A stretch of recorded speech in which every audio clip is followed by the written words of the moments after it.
In the mid-15th century, Europe remained largely tethered to its familiar coasts. The Mediterranean was a crowded lake, the Atlantic a menacing void.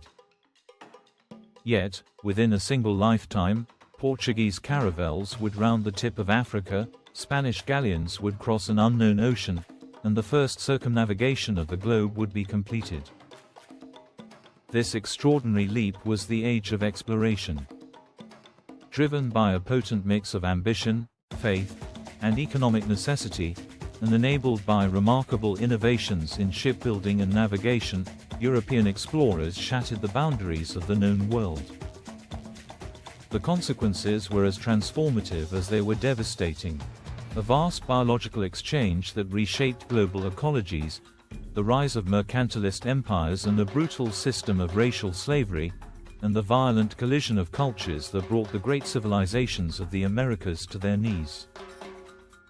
The Age of Exploration was not merely an episode of discovery, it was a fundamental reordering of the world. If you're enjoying this journey through history, please give the video a like and subscribe to our channel. Your support helps us bring more stories to life. The engines of ambition, God, glory, and gold. The voyages that sent Europeans across the world were not idle curiosity. They were driven by three powerful, interwoven motivations: God, glory, and gold. After the fall of Constantinople in 1453, the traditional land routes to Asia were choked by Ottoman control, making Eastern spices, pepper, cinnamon, nutmeg, prohibitively expensive for European consumers. The desire to find a direct maritime route to these sources of wealth, bypassing the Italian and Venetian middlemen, was a powerful economic spur. Beyond the lure of trade, however, was the raw hunger for precious metals. The discovery of gold and silver in the Americas would transform this search into a frenzied quest, with conquistadors and colonists alike driven by dreams of instant fortune. Alongside material gain came the call of faith. The reconquest of the Iberian Peninsula from Muslim rule had instilled a deep sense of religious militancy and a missionary zeal to spread Christianity. Explorers saw themselves as soldiers of Christ, tasked with converting the heathen peoples they encountered. The Spanish crown explicitly mandated the evangelization of Native Americans, viewing it as a spiritual duty that justified conquest. Finally, there was the intangible lure of glory.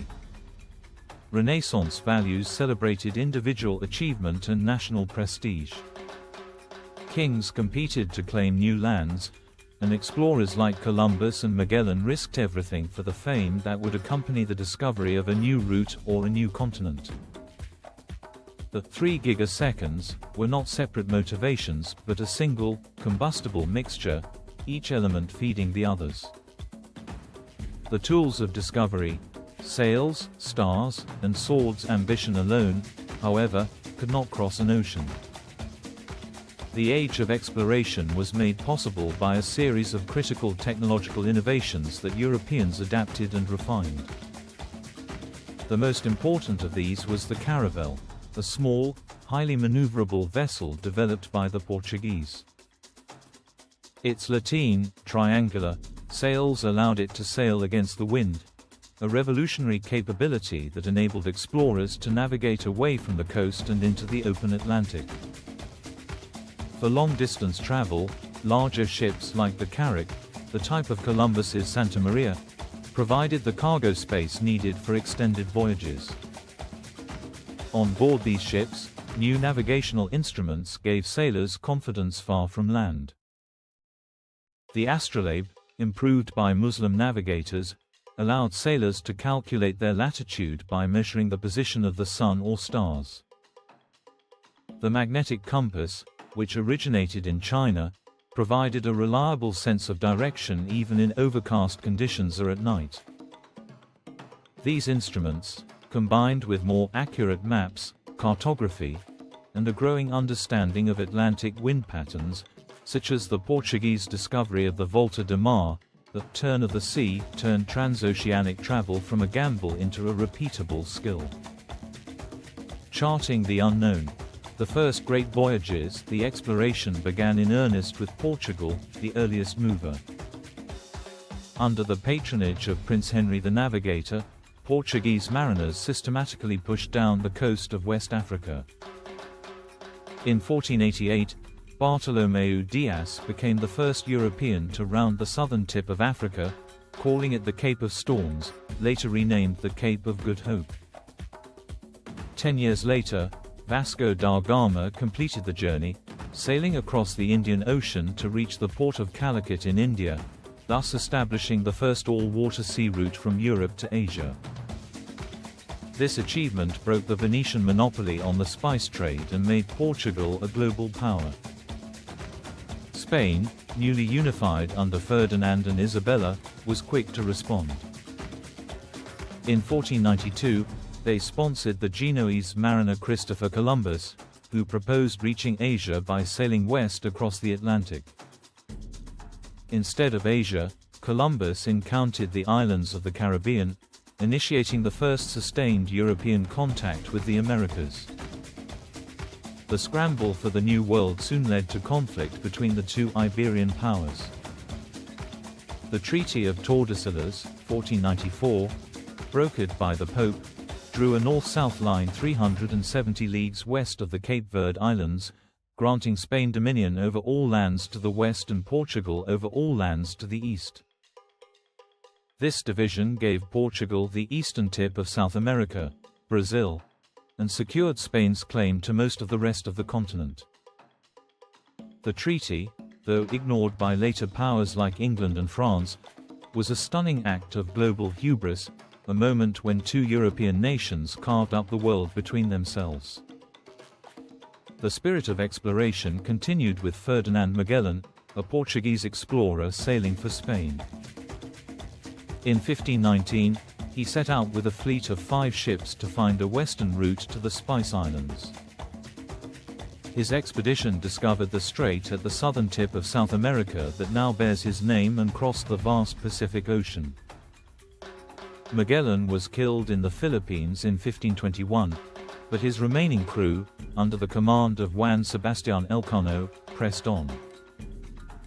In 1522, the single surviving ship, the Victoria, limped back to Spain, completing the first circumnavigation of the globe, a feat that proved, once and for all, that the Earth was round and that all the oceans were connected. The unwanted exchange, disease, plants, and the shaping of the world. The most profound consequence of these voyages was not the discovery of new lands, but the Columbian exchange, the massive, often unintentional transfer of plants, animals, and, most devastatingly, diseases between the eastern and western hemispheres. For millennia, the Americas had been biologically isolated. Native Americans had no immunity to the common infectious diseases of Europe, Asia, and Africa: smallpox, measles, influenza, typhus. When these pathogens arrived with explorers and colonists, they triggered catastrophic epidemics. Some scholars estimate that indigenous populations declined by 80 to 95% in the century after contact. In the Caribbean, the population collapse was so complete that by 1600, Native American numbers had plummeted by more than 99%. This demographic catastrophe, far more than any military technology, enabled European conquest. The exchange also transformed global agriculture and diets. From the Americas, Europe and Asia received crops that would revolutionize food production: potatoes, maize, corn, tomatoes, and cassava. The introduction of the potato to Europe, for example, fueled population growth in Ireland, Germany, and Russia. From the Old World to the Americas came wheat, rice, sugarcane, and domesticated animals like horses, cattle, and pigs. Horses transformed the lives of Plains Indians, while sugarcane, grown on vast plantations, would create an insatiable demand for labor. That demand led directly to the transatlantic slave trade. When disease decimated the indigenous workforce, European planters turned to Africa. The result was the triangular trade. European manufactured goods, guns, textiles, were shipped to Africa and exchanged for enslaved people. These captives were transported across the Middle Passage to the Americas, and the products of their labor, sugar, tobacco, cotton, were shipped back to Europe. Over the course of 3 centuries, an estimated 12 million Africans were transported into slavery in the New World. Another 6 million died in captivity or on the brutal sea voyage. The slave trade devastated African societies, fueling warfare, depopulation, and political instability. The New World Order, mercantilism and colonial empire, the economic engine behind this system was mercantilism, the dominant economic theory of the era. Mercantilists believed that global wealth was finite, measured in gold and silver bullion, and that a nation's power depended on accumulating as much of that wealth as possible. Colonies existed for one purpose: to enrich the mother country. They were expected to provide cheap raw materials, gold, silver, furs, sugar, and to serve as captive markets for the mother country's manufactured goods. This system turned the Atlantic into a highly regulated, exploitative highway of commerce, with all trade flowing through the home nation's ports. The immense wealth extracted from the Americas, especially the silver mines of Potosí in present-day Bolivia, funded the rise of European state power, transformed global trade, and laid the foundations for modern capitalism. Conclusion: the age of exploration was a turning point in world history. Driven by the intertwined desires for profit, faith, and glory, and made possible by a suite of technological innovations, European explorers shattered the isolation of the world's continents.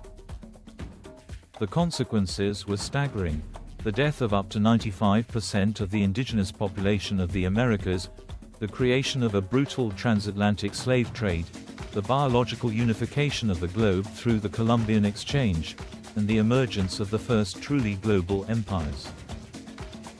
It was an era that brought unimaginable wealth to some, immeasurable suffering to others, and a permanently altered world to all.